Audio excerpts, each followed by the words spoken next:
भारत एक समाजवादी देश है? देखिए, ये सवाल पता नहीं क्यों हाँ। मैं बता रहा हूँ, मुझे टेलीपैथी थी कि ये सवाल आप पूछेंगे। क्यों ऐसा क्या लगा आपको उन्हें नहीं, देख के? आई डोंट नो, लेकिन अच्छा। ये सवाल हमको 2 दिन से घूम रहा है। अच्छा, हाँ, क्यों मैं फिर आपसे मिला होगा मैं मुझे। क्यों कह रहा हूँ कि हुँ, समाजवाद, ज़ाहिर है आज के हमारे हुँ, अर्थव्यवस्था का, समाज व्यवस्था का चरित्र हुँ, समाजवादी नहीं है। हुँ, लेकिन वो कहते हैं ना, ये तमन्ना तो रखे हुए है। हुँ, तमन्ना और शौक बहुत ज़रूरी है। वो अगर नहीं होगा, जैसे देखिए इंदिरा जी के टाइम में सोशलिस्टिक पैटर्न हाँ, आया, हाँ, ठीक है। और आज की डेट में क्यों ये ज़रूरत है कि नव उदारवाद के इस दौर में, अगर आप ही ने मुझसे कहा इनकम इनइक्वालिटी की मैं बात कर रहा हूं, तो वो कहां से बात कर रहा हूं? वो आर्टिकल 39C के तहत बात कर रहा हूं। बिल्कुल। आर्टिकल 39C क्या है? हुँ, वो समाजवादी तेवर का की धारा है हाँ, हाँ, संविधान की। बिल्कुल। तो उतना बना रहना चाहिए। मैं व्यक्तिगत तौर पे मानता हूं कि आज की जो व्यवस्थाएं, खास करके 90 के उत्तर में, पोस्ट 90s जो हमारी अर्थव्यवस्था है, वो समाजवाद से काफी दूर गई है। लेकिन भारत जैसे देश में, जहां आय के असमान वितरण का ये लक्षण हम देख रहे हैं, हमें कुछ चीजें ऐसी इजाद करनी पड़ेंगी सेफ्टी वाल्व के रूप में, जो सिर्फ समाजवाद मुहैया कर सकता मगर ये बताइए प्रोफ़ेसर साहब कि देश तो समाजवादी चाहिए और चल ही शुरू में मिक्स्ड इकोनॉमी के हिसाब से। है। मिक्स्ड इकोनॉमी को समाजवाद के खिलाफ मत देखिए। अच्छा। मिक्स्ड इकोनॉमी समाजवाद के खिलाफ देखिए, तब तो फिर साम्यवाद कहते हैं ना। हुँ, समाजवाद और साम्यवाद का यही एक फर्क है यही फ़र्क है। कि साम्यवाद कंप्लीट स्टेट ओनरशिप और मतलब बाकी को खारिज हुँ, करता है। हुँ, हुँ, नेहरू ने खारिज नहीं किया। हुँ, हुँ, नेहरू संभवतः यहाँ की ज़रूरतों को हुँ, हुँ, शायद किसी से बेहतर समझते थे, इसलिए उन्होंने मिश्रित अर्थव्यवस्था के पक्ष में देश को ले जाने की शुरुआत की, जो कालांतर में 90 तक आते आते, कई लोग कहते हैं लाइसेंस परमिट राज, और ये था और ये वो था। अक्सर भूल जाते हैं कि हमारे पास कुछ नहीं था उस वक्त। हम सुई तक नहीं बनाते थे, छोटी छोटी दवाइयाँ बाहर से आती थी।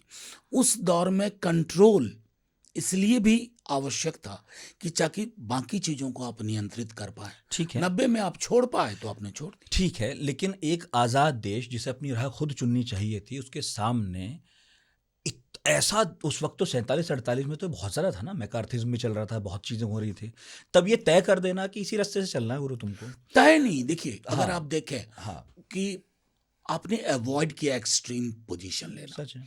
आपने पूरी की पूरी वो अमेरिकन व्यवस्था को भी नहीं स्वीकार किया, ना सोवियत जो उस वक्त का मॉडल था। आपने एक बीच का रास्ता लेने की कोशिश की। हुँ, और अगर आप हाल के दिनों में हुँ, विश्लेषण पढ़ें, तो हम कामयाब रहे। हमारी कामयाबी में कोई कुछ पन्ने जोड़े बाद में चल के उन पुराने पन्नों को खारिज नहीं कर सकते।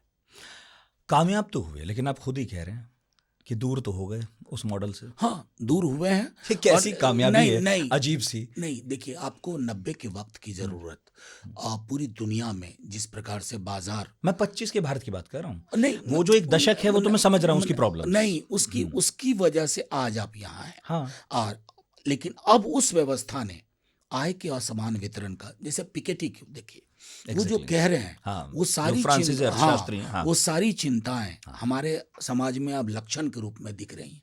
इसलिए मैंने कहा हुँ, हुँ, कि उस समाजवाद के तहत ही हुँ, हुँ। आपको सुरक्षा कवच मिलेंगे, प्रोटेक्ट करने के। यही फिर मेरा प्रश्न था कि इंटर वॉर कॉलोनियल पीरियड के दौरान, यानी 30 के दशक से 43 तक, देश की नेशनल इनकम पर 1% लोगों का कब्जा था, ठीक है? यानी 1% लोगों का कब्जा था 22.6% पर, यह आंकड़ा बता रहा है। हम्म। और जो अभी का आंकड़ा है, ये वर्ल्ड इनइक्वालिटी लैब, और जिन साहब का आप नाम ले रहे हैं वो भी इसमें शामिल हैं, ये कह रहा है कि साहब अब 23% तक पहुंच गया है। ठीक, फिर मुझे आप ये बताइए, आप इतनी बात कह रहे हैं आर्टिकल 39 की, इतनी चर्चाएं होती हैं, जो परेशान है उससे तो परेशान होना ही चाहिए, पर फिर संसाधनहीन लोग जो मुल्क के हैं उनके अंदर ये बेचैनी क्यों नहीं दिखती है? जो आपको एक बात मैंने कही थी, हम्म, आपने कोई अलग सवाल पूछा था दुनिया के, एक फेज आता है हम्म, जिस फेज में कई दफा इंजीनियर्ड नंबरनेस होती है। ये इंजीनियर्ड नंबनेस का फेज है, लेकिन ये जाएगा। जो मैंने स्पेंगलर का उदाहरण दिया वो जाएगा, इट माइट टेक टाइम, वक्त ले सकता क्या है। नुकसान करके जाएगा? देखिए, प्रतिदिन नुकसान तो हो ही रहा है। अगर कोविड को ही लें, इतने सारे लोग अनडिग्निफाइड डेथ को चले गए, क्या उस तरह की प्रतिक्रिया हुई जैसी होनी चाहिए थी? यही, आप नहीं तो हुई। बहुत भावुक थे। जितने आप आक्रोशित दिखे, उतने आक्रोशित तो मुझे लोग सड़क पर नहीं दिखाई दिए। नहीं, कारण है कि मैंने बहुत खोया था उस वक्त, अपने यंग स्टूडेंट्स को दिए। हाँ, तो वो पीड़ा मेरी व्यक्तिगत भी थी, समष्टिगत भी थी। मैंने अपनी इनकेपेबिलिटी देखी। लोग ऑक्सीजन का सिलेंडर मांगते थे, 10 लोग, मैं 2 को ही अरेंज करवा पाता था।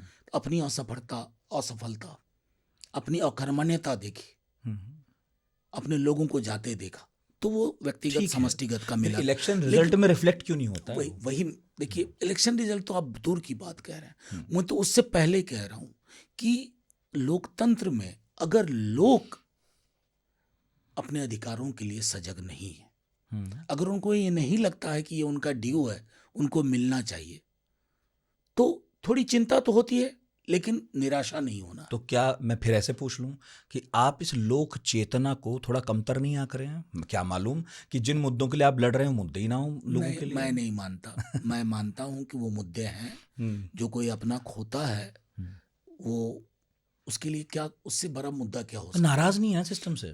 देखिए, आप क्यों चाहते हैं वो नाराज हो मैंने एक सिस्टम शब्द से? किया अगर था, उसने मान लिया, नहीं, बस अपनी बात पूरी कर लूं, अगर वो ये मान चुका है कि इसमें जो हुआ है वो होता ही, क्योंकि क्या ही कोई कर सकता है, ऐसी बातें अगर उसने मान ली। मैंने एक बात कही थी, इंजीनियर्ड नंबनेस। जी, ये वो है। इंजीनियर्ड नंबनेस है ये आवरण हटेगा।